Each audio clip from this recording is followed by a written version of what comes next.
Eu acho que a grande diferença entre o MBL, o PT e os trabalhistas é justamente a perspectiva de como que se dá o crescimento da economia. Eu não acho que apenas com superávit primário a gente vai resolver, por exemplo, o problema da dívida pública.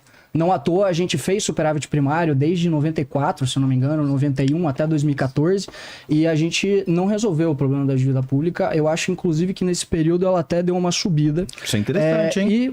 Mas, cara, mas é que tá tudo escrito, gente. A gente fala isso em live, a gente fala isso em vídeo. Vocês estão, desculpa, é que vocês estão ainda batendo em uma caricatura do que a gente é. Arthur, ninguém tá batendo em caricatura, não. Ó, eu falei desde o começo aqui. Existe uma coisa que vocês escrevem aqui e existe a prática política. Não, cara, não tem o teto de gastos vai contra isso. Não vai. Então vai lá. A literatura, e eu concordo em partes com isso, que o teto de gastos é contra isso. Em partes, calma. Tá? Em partes. Vamos lá. Isso não significa que essa é a base do nosso programa. E outra coisa, não existe contradição na ação política do Kim no que a gente defende. Muito pelo contrário.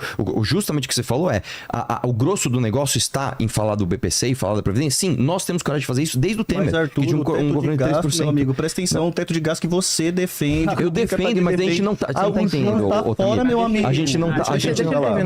Vamos lá, é que a dinâmica do crescimento da dívida ela é muito clara. Existe o componente do resultado primário, mas se o crescimento real ele for abaixo do juro real, o aumento da dívida vai ser praticamente automático. Né? Então, é por isso que eu falo que o problema do Brasil é de crescimento. A gente está estagnado desde a década de 80. Toca aqui, cara. Muito obrigado. Agora, o ponto é que a gente discorda como que esse crescimento se dá. Né? Porque os trabalhistas eles partem da perspectiva pós-keynesiana. Né? O MBL, eu diria que parte de uma perspectiva que, dentro da economia, é a nova síntese keynesiana. E nessa perspectiva, o gasto público, choques de gasto, ele tem o seu papel, inclusive para elevar a demanda efetiva em certas condições da economia, né? Em condições onde você tem ociosidade, etc. O ponto é que a gente opera desde 2004, se eu não me engano, com excesso de demanda. Que é justamente aí, para a galera entender um pouquinho melhor, você tem a demanda inteira da economia e você tem a oferta inteira da economia. E aí você tem uma medida que é o hiato do PIB. Né? O hiato do PIB é justamente essa diferença de quanto que é o seu produto, quanto que é o seu PIB e o PIB potencial, que é a capacidade instalada da sua economia. O que os trabalhistas acreditam? Basicamente que você consegue aumentar o seu PIB potencial, você consegue aumentar a capacidade produtiva da sua economia através do investimento produtivo. Né? Então, com investimento produtivo em tecnologia, em P&D, em subsídio, proteção setorial, você vai conseguir fazer com que esse PIB potencial ele aumente. E o que o MBL, né, e o que, digamos, essa nova síntese keynesiana diz? Que o gasto público, ele tem um efeito no curto prazo, principalmente quando a economia está em recessão, né, e aí você vai ter vários artigos referentes a multiplicadores fiscais, né, e aí ele vai mostrar justamente que a economia em recessão, quando tem um choque de gasto, ele vai ter... Matheus, só deixa ele colocar mais 5 aí. Top. Tá. E você continua.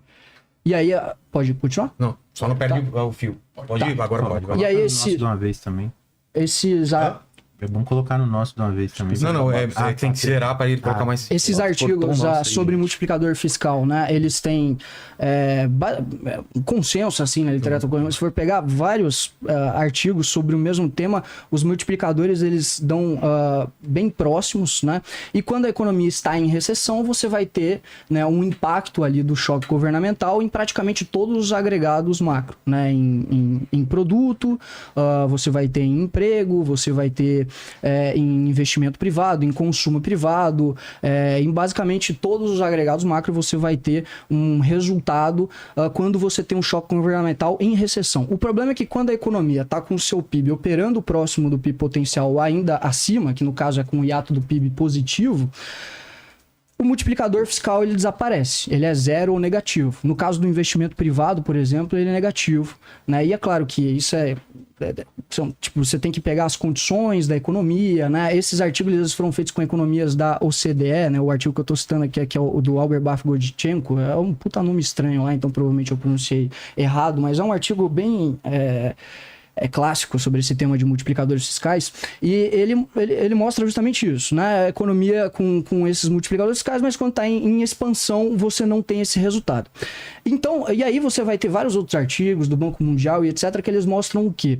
Que quando você tem, por exemplo, uma taxa, você sobe a taxa de investimento no Brasil, com investimento público, você vai ter um aumento do PIB potencial que é X. Quando você tem um aumento da PTF, você vai ter um aumento do PIB potencial muito maior. Tem um artigo do Banco Mundial que mostra exatamente isso, né? Se você voltar à taxa de investimento que a gente tinha na década de 70, a gente teria um aumento do PIB potencial no curto prazo de 2%, se não me engano, que no longo prazo se reduziria para 1% por conta dos rendimentos decrescentes do capital, né? Porque tem um limite onde você consegue crescer com acúmulo de capital.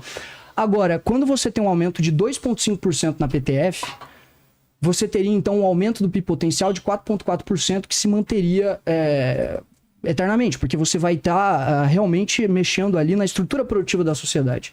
Um outro artigo do Fernando Veloso sobre produtividade brasileira também, ele fala que se a gente transportasse os trabalhadores para a composição setorial que a gente tem, por exemplo, nos Estados Unidos, né? Ou seja, a composição setorial é, por exemplo, você tem 30% do seu PIB de indústria, 60% de serviço e 10%... é isso, 60 de serviço e 10 de agro ali. A composição setorial é isso, é o quanto da sua economia é de cada setor. Se a gente tivesse uma transposição dos trabalhadores para a composição setorial dos Estados Unidos, a gente teria um aumento do produto de 70%, se não me engano, um negócio assim. Mas se você mantivesse a mesma composição setorial com o nível de produtividade do trabalho dos setores dos Estados Unidos, você teria então um aumento de 440%. O que isso mostra? 440% do PIB do produto. Né? Isso mostra da produtividade do trabalho. Eu dei o dado errado, tá? É 70% da produtividade do trabalho antes e 440% da produtividade do trabalho aumentando a produtividade em cada setor. Qual que é o ponto? Isso mostra justamente, e aí tem alguns gráficos que inclusive o Ricardo tem aqui, que o principal componente do crescimento econômico que deixou, esse gráfico aqui mesmo, que deixou a desejar comparado com outros países, países emergentes, países desenvolvidos e etc., é justamente a PTF, essa palavrinha aí que é produtividade total dos fatores. Eu tenho 1 minuto só, então não dá para explicar exatamente o que é isso, mas seria melhor. Mas eu acho que o Krepp sabe o que é, ele pode explicar também. Então, eu acho que o grande ponto de divergência é esse. O pós-keynesiano, ele vai ter essa ideia de que a economia ela vai crescer com investimento, meio que ad eternum ali, porque você tem tipo um super multiplicador. E a gente não. A gente acha que a economia vai crescer pelo lado da oferta, né? E aí, inclusive, isso é um debate clássico aí da economia de muito tempo, né? E é basicamente isso. Eu acho que eu daria pra... Caramba, só isso? Então é basicamente isso, tá bom. Só um minutinho. Eleven. O pessoal tá te chamando de Eleven, tá ligado, né, Matheus? Todo mundo agora é Eleven. Todo mundo tá de cabeça raspada Eleven. Se quiser colocar mais no nosso, porque ele falou 4,30, coloca mais 4,30 no nosso, fica igual. Então, mas é que tem que zerar aqui primeiro. Não, só para colocar ali. Tá. Não, porque, de fato, eu acho que existe esse debate econômico e, na verdade, alguns pontos para colocar aqui. Primeira questão, de fato, existe essa discussão sobre o hiato do produto, né? Que é a diferença entre a capacidade que a sua economia tem, né? O PIB potencial e o PIB real. Só que existe também a discussão sobre a forma de medir isso. A produtividade total dos fatores é uma das formas. E aí, na realidade teve uma bela discussão, por exemplo, nosso debate sobre isso. Na realidade brasileira, por exemplo, você tem uma discussão inclusive se é uma forma adequada de medir o próprio hiato do produto. Por exemplo, você pega a situação da inflação nos anos 80 no Brasil. Se você mede a produtividade total pela produtividade total dos fatores, o hiato do produto nos anos 80 no Brasil, você tem uma situação em que você tem uma crise inflacionária muito forte, ao mesmo tempo em que você tem um hiato negativo durante todo o período dos anos 80, que significa a economia operando abaixo da capacidade. E aí isso é um outro debate. Só que aí a questão é a seguinte, por exemplo, a gente não está aqui querendo... Só um pequeno complemento, exatamente esse entendimento que está contido aqui quando a gente fala do PTF. E aí a questão é o seguinte, por exemplo, a gente joga esse debate, você falou da nova síntese keynesiana. Esse é o paradigma que guia o modelo econômico brasileiro que está colocado. Então, assim, nesse sentido, não há diferença no que vocês estão defendendo em relação ao modelo que está colocado desde os anos 90. A discussão que está colocada é a forma de gerir esse modelo. E aí, eu acho que esse é o nosso ponto do debate. A gente precisa de debater a mudança disso. Por quê? Qual que é o efeito prático que está sendo colocado em relação Se eu puder só isso? perguntar, então, fale um pouco mais da sua sugestão de mudança. Não, por favor, porque a questão que está colocada aqui é o seguinte: nós temos esse modelo econômico que está colocado desde os anos 80 que está guiado por essa nova síntese. Isso é pacificado, não é nenhuma acusação que eu estou fazendo aqui. Então vocês aderem à nova síntese, vocês aceitam isso. A questão não é que a gente defende que o gasto público há de eterno. Existe o debate sobre o PIB potencial, por exemplo, se ele é móvel ou não. Então, por exemplo, eu tenho uma capacidade produtiva, a gente discute se a demanda aumenta a produção, a capacidade produtiva da economia ou não. Isso é um debate que está colocado. Então, se você pega, por exemplo, grandes experimentos recentes de desenvolvimento econômico, você tem o próprio caso da China, o caso da Índia, o caso da Indonésia, Coreia do Sul. A própria Coreia do Sul. Você tem o investimento econômico aumentando a própria capacidade da economia. Então, eles têm investimento poupança. bem direcionado. Mas a poupança Eles têm poupança, depende, mas a China, por exemplo, ela pratica déficit há 30 anos. Mas eles têm poupança. Essa ideia, mas essa poupança então veio de onde? Primeiro que a poupança pública tem porque eles não têm gasto social. Não, só me fala, conceitualmente, responde essa pergunta. Da onde que vem a poupança? Porque a poupança é excedente. Então, vocês vão dizer que a causalidade é inversa. Não, calma aí. Só pro Arthur, só pra gente levar. A poupança, ela é o excedente, correto? Sim. É o que excede. Você guarda esse dinheiro, correto? Isso é poupança. Sim. Da onde que vem esse dinheiro? Como assim? Não entendi. De uma economia doméstica, da onde que vem esse dinheiro, essa poupança? Depende. Também do público, você tem a China com poupança pública e também do privado. Não, mas da onde que vem do privado? Como assim? Eu não entendi a Da pergunta. onde que vem o dinheiro real? Da onde que vem? Eu não entendi a pergunta. não tô poupança- entendendo. A sua poupança, sim, Arthur, você é privado. Sim. Você tem a poupança, Sim. correto? Esse dinheiro vem da onde, esse real? Você tá falando da minha produção, é isso? É, da onde que vem? Não, da sua poupança. Da sua poupança, seu excedente. Da onde que vem esse Do dinheiro? meu dinheiro? Da onde que vem esse real? Do meu dinheiro. Como que chegou até você? Não foi via o Estado? O Estado não gerou esse dinheiro antes, você poupar? Eu não sei, eu não entendi essa pergunta. Não entendeu a necessariamente, pergunta? não entendi a Você tá em pergunta, poupança em real, cara. correto? Não tô entendendo essa pergunta. Não entendeu a pergunta? Você tem uma Você poupança... entendeu a pergunta? Eu não prestei atenção. Não. Você tem uma poupança em real. Faça de novo. Você tem uma Eu poupança tenho em uma real. real. Vamos supor, eu tenho 100 reais no banco. Vamos supor que você 100 mil reais no banco. Você é um privado. Sim. Tem lá. Esse real saiu da onde? Quem colocou esse real em circulação? A economia? É o governo. O governo. A poupança ela vem depois do governo. Por isso que a China tem uma poupança alta. Eu não entendi Dá muito pra... o conceito. Tem outras... entendi o conceito, não Porque entendi eles o conceito, estão... cara. Tem outras... Eu não entendi o conceito, cara. Porque eles estão tentando... Eu entendi a pergunta. É que eu não entendi onde tá a contradição, onde tá a divergência É aqui. que você tá falando que a poupança vai desenvolver, só que na verdade quem Você tá colocou... colocando que a poupança ela precede o investimento. Tá colocando que a poupança é o precede o seguinte, investimento. assim, se você tem dinheiro, você consegue investir. O Brasil, inclusive, um dos problemas do juro brasileiro é justamente esse. essa poupança. Você não tem dinheiro, você precisa pegar o dinheiro emprestado para invertendo a você ordem dos investir. fatores, eu tô te mostrando, você Não, tá que invertendo. seja, tudo bem, mas é um problema dado. Não, mas isso é determinante. Isso é determinante, porque você tem um excedente e você tá poupando. Mesmo que seja no setor privado ou no setor Sim, público, sim, você da tem o dinheiro, poupança sim. e é em real. Quem colocou esse dinheiro em circulação foi o próprio governo, que colocou esse dinheiro em circulação. Essa poupança sua já foi uma movimentação do governo.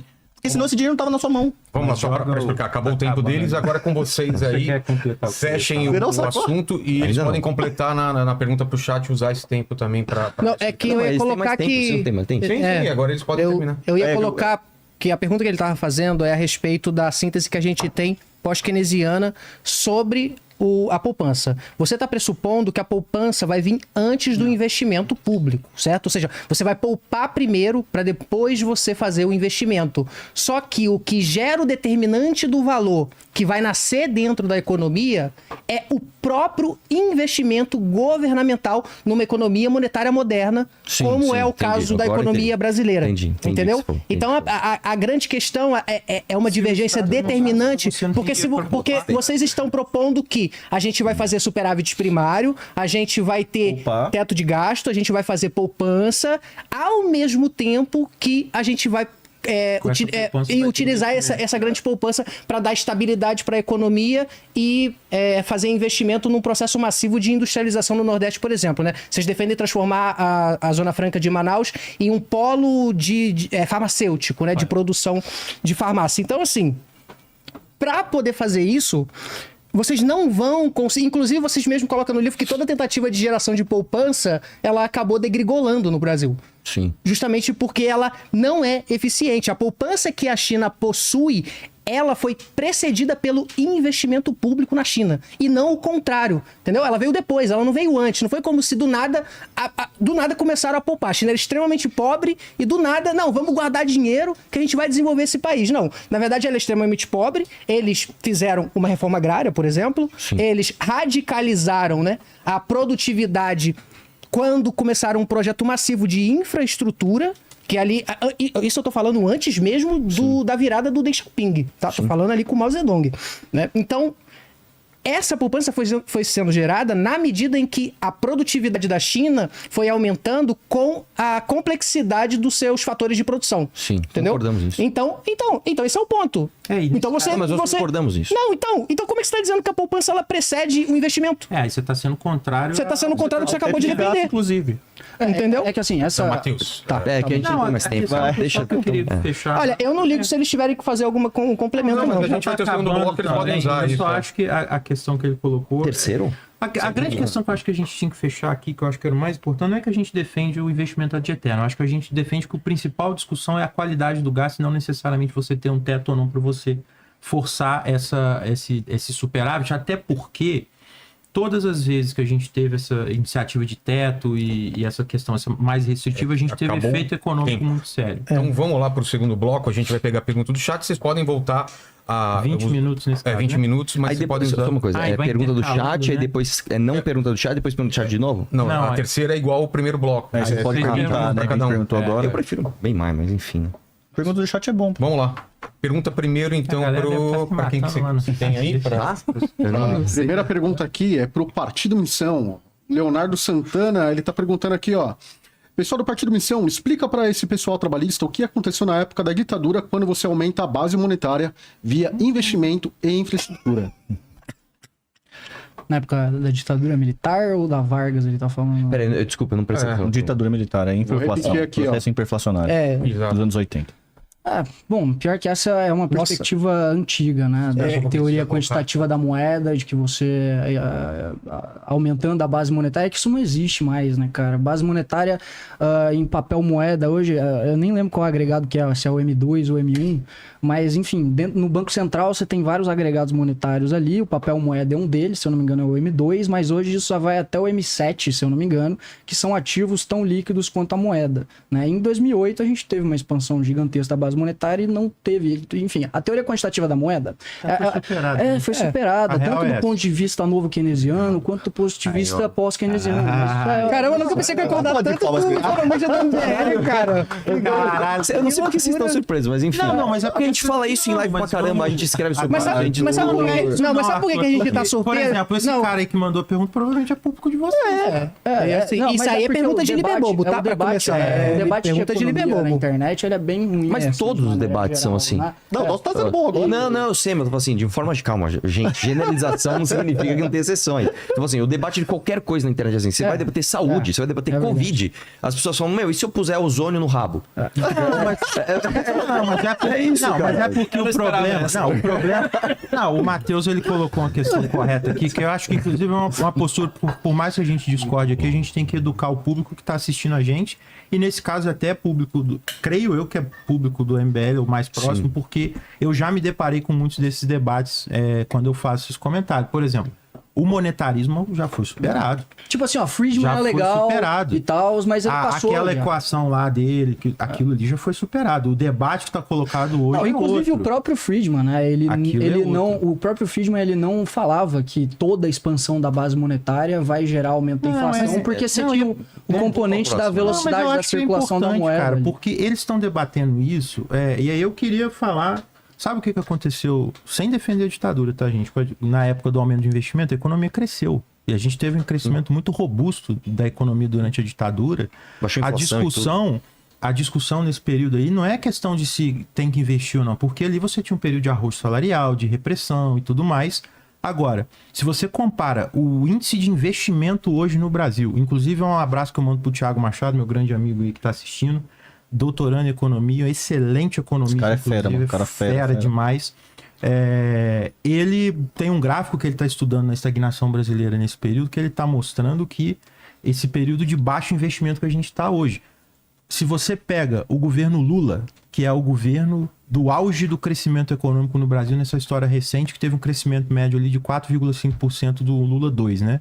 Se você pega e compara o investimento público do governo Lula 2 com o do Itamar Franco, o do Lula está mais baixo do que o do Itamar Franco, que muita gente, inclusive, chama isso de desenvolvimentismo, né? de forma mais solta. Então, a gente está numa discussão que, por exemplo, você tem a época da ditadura militar, você teve esse processo inflacionário dos anos 80. O que aconteceu ali? Você teve ali os 2 choques do petróleo que aumentaram a inflação. Os Estados Unidos, eles deram um choque de juros naquela época, que o juros foi para casa, se eu não me engano, de 30%. E aí o capital foi todo para lá para poder render a esse valor. E você teve um processo de quebradeira geral na América Latina, em que os países estavam dependendo da dívida externa e do empréstimo externo para poder sobreviver, para poder bancar esses projetos de desenvolvimento, né? Não necessariamente sobreviver, mas para bancar esses projetos de desenvolvimento. E eles não conseguiram pagar essa dívida externa porque acabou, a fonte secou. E aí foi isso que gerou a inflação. E aí isso, inclusive, nem está ancorado nos dados. Porque se você pega a inflação nesse período, ela só começa a acelerar com mais intensidade nessa época. Se você pega o orçamento do governo brasileiro nos anos 80, a maior parte dos anos 80 foi orçamento com superávit primário. Então, assim, esse tipo de debate que está colocado às vezes na internet, né? Isso é muito influência também do pessoal da escola austríaca, o pessoal mais old school aí, isso acaba poluindo muito o debate, porque é igual o Tamir fala, às vezes ele tá lá na live dele, ele fala do Jabaquara o tempo inteiro. Né? O Jabaquara. Que é isso, é a impressora mágica de dinheiro, é a questão da base monetária, que qualquer coisinha aí explodiu a base monetária. Lá no debate que eu fiz com o Segre, por exemplo, do Argentina, eu mostrei para ele, né? Ele veio com falar dessa, eu mostrei a base monetária da Argentina subindo e a inflação caindo. Então, não necessariamente... E uma coisa também que é importante dizer pra galera é que esse processo inflacionário dos anos 80 estava ligado com uma dívida externa. Não é o caso agora. Agora é uma coisa interna, interna. É totalmente diferente. E fazia sentido na época, os desenvolvimentistas na época, pegar esse dinheiro emprestado, porque era um dinheiro barato e existia uma oportunidade geopolítica. Tanto é que mesmo com a inflação, coisa do tipo, deixou um parque de transformação. Eletrobras é importante ou não é importante hoje pra gente? Petrobras é importante ou não é importante? Essas rodovias, é tudo importante ou não é importante? Todo esse parque siderúrgico, tudo isso é importante pra gente. Então deixou aí, tá aí. Mesmo que a gente pagou depois com sangue, né? Com o sangue que eu falo com hiperinflação, mas estava aí. Na época fazia sentido. Depois de um tempo, deixou de fazer.